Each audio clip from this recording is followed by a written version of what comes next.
नमस्कार जी, कैसे हैं आप। आज हम चर्चा करते हैं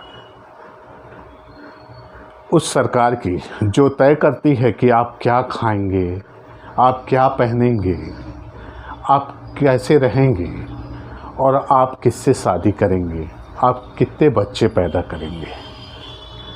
जी हाँ, भारतीय जनता पार्टी सरकार की जो ये तय करती है कि आदमी अपनी स्वेच्छा से नहीं रह सकता, उनके हिसाब से चलना पड़ेगा। एक कानून और आ गया है जिसकी जोरदार चर्चा चल रही है, जनसंख्या नियंत्रण कानून की। जनसंख्या नियंत्रण कानून को लेके इन दिनों सोशल मीडिया पे ज़बरदस्त बहस छिड़ी हुई है। जो भी हो, मैं आपको इस कानून से जुड़े हुए कुछ बातें इसी वीडियो में बताऊंगा। उसमें से ख़ास तौर से भारतीय जनता पार्टी के कितने लोग हैं जो ये कानून लागू होने के बाद सबसे ज़्यादा फ़र्क उनको पड़ेगा। तो वीडियो देखते रहिए और चैनल को सब्सक्राइब कर लीजिए और लाइक कमेंट ज़रूर कीजिए और हो सके तो शेयर कीजिए।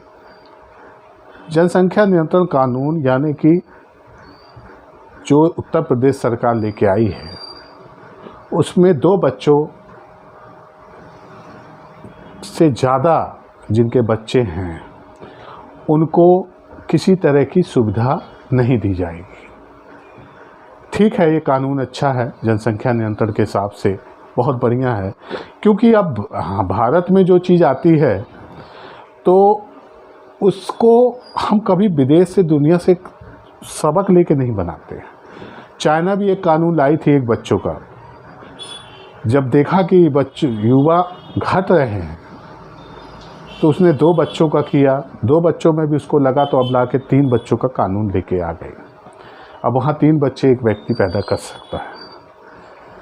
सबकी अपनी अपनी भौगोलिक स्थिति होती है, सबके अपने अपने हालात होते हैं। यदि आदमी सक्षम है तो 4 क्या 10 बच्चे पाल ले, और यदि जो सक्षम नहीं है उनके लिए तो 1 बच्चा भी बहुत भारी है। और आज के समय में पढ़ा लिखा वर्ग है और वो अपना अच्छा बुरा समझता है। बच्चों को भविष्य कैसे बनाना है, कितने बच्चे पैदा करना है, ये वो खुद तय कर लेता है। अब किसी कानून की उसको बाध्यता नहीं है। आपने देखा होगा आजकल लगभग लोग 2 बच्चे 1 बच्चे इसी में ही, क्योंकि उनका भी मानना है कि अच्छे भविष्य बच्चों का बने। लेकिन ये कानून आने से पहले इतना विवादित क्यों है? इसको विवादित पहले बनाया गया क्योंकि चुनाव है यूपी में 6 महीने बाद, और चुनाव की तैयारी को लेकर किया जा रहा है। लगभग अगर अपन पहले जाएं तो लगभग 3-4 महीने पहले आपने देखा होगा फेसबुक, व्हाट्सएप पे लगातार जनसंख्या को लेके कोई ना कोई मैसेज आता रहा है। और जनसंख्या वृद्धि के लिए दोषारोपण जो है किसी एक धर्म पर लगाया जाता है। मुद्दा सिर्फ यही है, क्योंकि इस मुद्दे को धार्मिक मुद्दा बनाया जाता है कि हम किसी धर्म के लोगों को रोकने के लिए ऐसा कानून ला रहे हैं। मैसेज ये पहुंचाया जाता है कि हम एक धर्म विशेष के खिलाफ हैं, इसलिए उस धर्म के खिलाफ हम कानून ला रहे हैं। लेकिन सच्चाई ऐसी नहीं होती। कानून जब आएगा तो सब पे लागू होगा, किसी धर्म विशेष पे लागू नहीं होता। लेकिन लोगों को समझाने के लिए, लोगों को बताने के लिए इतना पर्याप्त होता है, क्योंकि उनकी व्हाट्सएप यूनिवर्सिटी है, वहाँ तरह तरह के मैसेज आते हैं, तरह तरह की चीज़ें बताई जाती हैं, उस बेलगाम चलती है।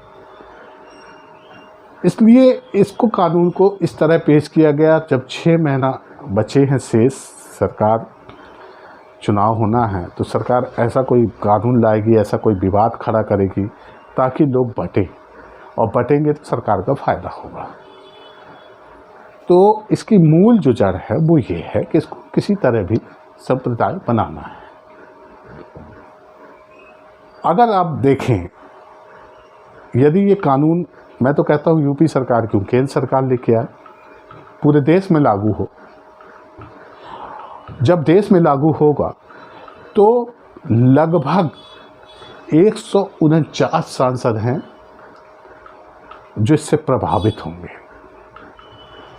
उसमें से 96 केवल सांसद ऐसे हैं जो भारतीय जनता पार्टी से हैं, जिस कानून से प्रभावित होंगे। ज़्यादा बच्चे लोग चिल्लाते हैं, पहले उन सांसदों का भी हिस्ट्री देख लिया करें। 96 हैं, काफ़ी बड़ी संख्या है। सांसद हैं 96 सांसद, ऐसे सांसद हैं जो 2 बच्चों से अधिक हैं।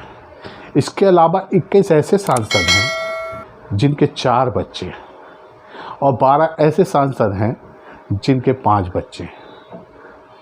तो कानून लाइए, सब पे लागू होना चाहिए। निचले तबके पे कानून लागू होगा, सांसद विधायक पे लागू नहीं होगा, ये बिल्कुल सही नहीं है।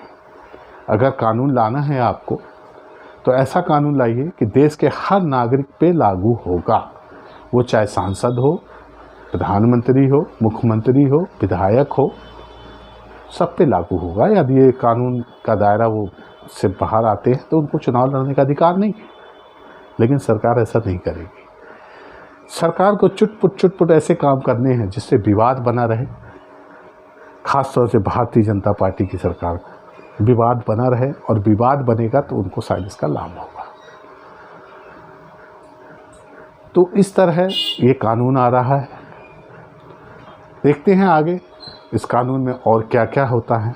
और जहाँ तक इस कानून में कहा गया है कि 1 बच्चे होंगे तो उनको नौकरियों में प्राथमिकता दी जाएगी, 2 बच्चे वालों को प्राथमिकता दी जाएगी, सरकारी नौकरी में बेनिफिट मिलेगा। नौकरी है कहाँ साहब, जिनकी नौकरियां हैं वो तो जा रही हैं। मजाक भी जनता के साथ मतलब इस तरह किया जाता है।